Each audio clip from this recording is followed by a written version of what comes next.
Hello Shawn, तुम burger लेकर सीधे घर चले जाना क्योंकि गाड़ी का टायर पंचर हो गया है। बुल्ली उसे बनवा रहा है, हमें आने में थोड़ी देर हो जाएगी। लेकिन बर्गर फ्रीज में मत रखना वरना सब ठंडे हो जाएंगे। तुम्हें अपना खाना हो तो खा लेना, मेरा और बुल्ली का छोड़ देना।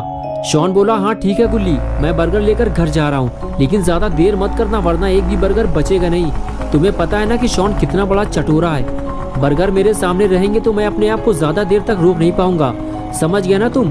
गुल्ली शॉन से बात कर ही रहा था कि तभी बुल्ली आ गया और कहने लगा, चलो गुल्ली काम हो गया है। शॉन का फोन है क्या? गुल्ली बोला, हाँ बर्गर मिल गए हैं उसे, वो घर लेकर जा रहा है। बुल्ली ने कहा, गुल्ली तुम उससे कह दो स्कूटर चलाते हुए बात मत करो, एक्सीडेंट बहुत होते हैं इससे, और मौसम भी कुछ ठीक नहीं लग रहा है, जितने जल्दी हो सके घर चले जाओ। बुल्ली ने जो कुछ भी गुल्ली से कहा गुल्ली ने शॉन से बता दिया। लेकिन शॉन बोला, गुल्ली तुम डरो मत, मैं सालों से स्कूटर चला रहा हूँ, मुझे कुछ नहीं होगा।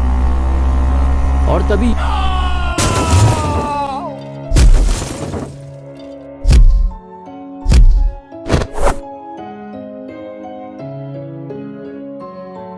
हेलो हेलो,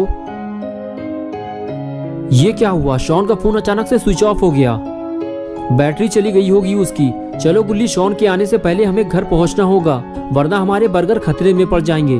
और फिर गुल्ली और बुल्ली दोनों अपनी गाड़ी की तरफ जाने लगे। गुल्ली बोला, मुझे लगता है बुल्ली कहीं शॉन ने अपना फोन तो नहीं गिरा दिया।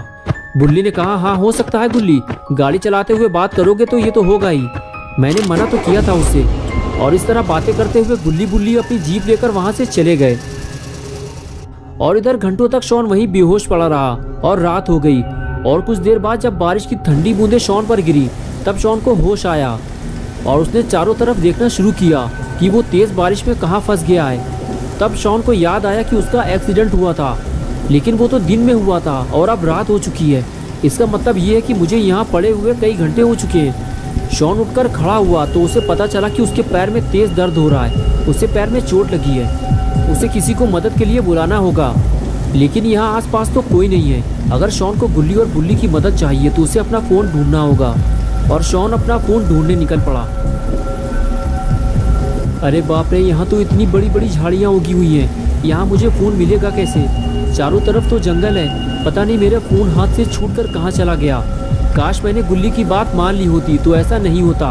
लगता है आज की रात मुझे इस जंगल में गुजारनी होगी, वो भी अकेले।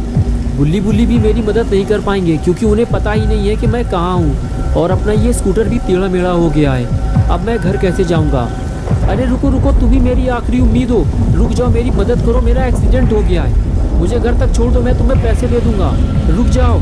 अरे यार, कोई भी मेरी मदद करने को तैयार नहीं है और हम हर वक्त दूसरों की मदद करने को तैयार रहते हैं। आज मुझे पता चला है कि ये दुनिया कितनी मतलबी है। अब मैं किसी से मदद नहीं मांगूंगा, बस बैठकर इंतज़ार करूंगा। मुझे यकीन है कि गुल्ली बुल्ली मुझे ढूंढने ज़रूर आएंगे और ये सब इस मनहूस गाड़ी की वजह से हुआ है। अगर ये यहाँ पर नहीं होती तो इस वक्त मैं घर पर बर्गर खाकर गेम खेल रहा होता। लेकिन अब कर भी क्या सकते हैं, जो होना था वो तो अब हो चुका और अब मैं और ज़्यादा देर तक खड़ा नहीं रह सकता। मैं तो ऐसे डर रहा हूँ जैसे मेरे आसपास कोई डरावनी चीज़ मौजूद हो। अरे ये क्या है? ये तो किसी इंसान का सड़ा हुआ हाथ है, कोई गाड़ी के नीचे दबकर मर चुका है। ये जगह कुछ ठीक नहीं लग रही, मुझे यहाँ से निकल लेना चाहिए। लगता है यहाँ पर इससे पहले भी भयानक एक्सीडेंट हो चुके हैं। अच्छा हुआ मेरी जान बच गई। अब मैं गाड़ी चलाते हुए कभी फ़ोन पर बात नहीं करूँगा। लेकिन अब बारिश की वजह से मुझे ठंड लगने लगी है और अब मैं और नहीं चल सकता। मेरा दर्द भी बढ़ता जा रहा है, मुझे आराम की ज़रूरत है। लेकिन इस बारिश की वजह से मैं कहीं सुकून से बैठ भी नहीं सकता। मुझे सर छुपाने के लिए कोई जगह चाहिए, वो भी जल्दी, वरना पता नहीं मेरे साथ क्या होगा। वो सामने क्या है? इतना बड़ा घर, लगता है कोई हवेली है। अगर यहाँ कोई रहता होगा तो वो ज़रूर मेरी बात गुल्ली बुल्ली से करवा देगा। यहाँ खड़े रहकर टाइम ख़राब करने का कोई फ़ायदा नहीं है, मुझे नीचे जाकर देखना होगा। अगर यहाँ भी किसी ने मेरी मदद नहीं की तो शायद आज की रात मेरी आखिरी रात होगी। और जब गुल्ली बुल्ली मुझे ढूंढते हुए यहाँ तक आएंगे तो उन्हें सिर्फ मेरी लाश मिलेगी और कुछ नहीं। ये जगह कितनी अजीब लग रही है, लगता है यहाँ कोई रहता ही नहीं है। चारों तरफ बड़ी बड़ी झाड़ियाँ और कूड़ा कबाड़ फैला हुआ है। देखकर तो ऐसा ही लग रहा है कि ये जगह सालों से वीरान पड़ी हुई है। ये आवाज़ कैसी थी? अरे ये तो बिल्ली है, इसने मुझे डरा दिया। ए काली बिल्ली, आओ मेरे पास आओ। तुम्हें पता है ना कि शॉन जानवरों से कितना प्यार करता है। अरे तुम तो डर कर भाग गई, मैं तुम्हें कोई नुकसान नहीं पहुंचाऊंगा। इस वक्त मेरे पास कोई खाना नहीं है, वरना मैं तुम्हें दे देता। अरे मेरे बर्गर्स, मेरे बर्गर का बैग भी खो गया।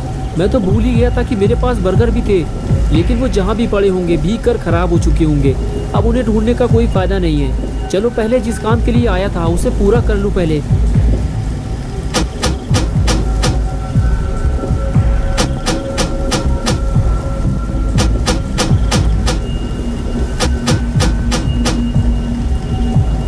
लगता है मैं गलत जगह आ गया हूँ। आज मुझे पता चला है कि छोटी सी लापरवाही से कितना बड़ा नुकसान हो सकता है। अब मैं रोने के अलावा कर भी क्या सकता हूँ। अरे ये क्या हुआ, गेट खुल गया।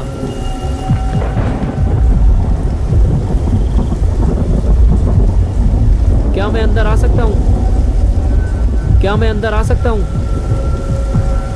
कोई बोल क्यों नहीं रहा है? मैं अंदर आ रहा हूँ। ये क्या है? ये तो कोई वीरान पुरानी हवेली लग रही है। इसे देखकर तो लगता ही नहीं है कि यहाँ सालों से कोई रहता भी होगा।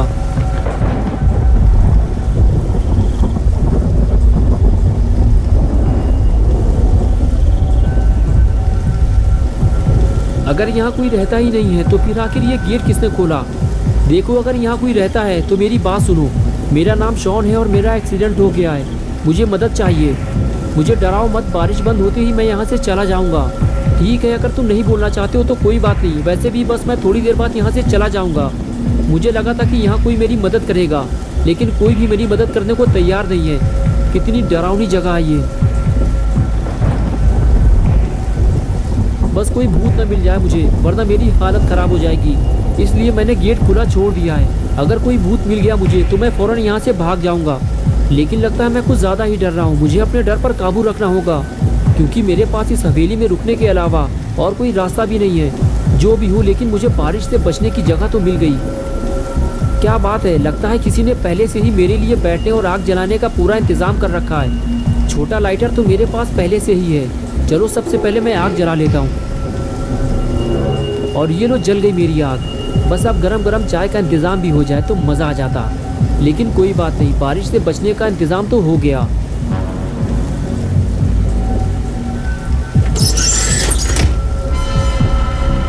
ये कैसी आवाज़ है? कौन है वहाँ पे?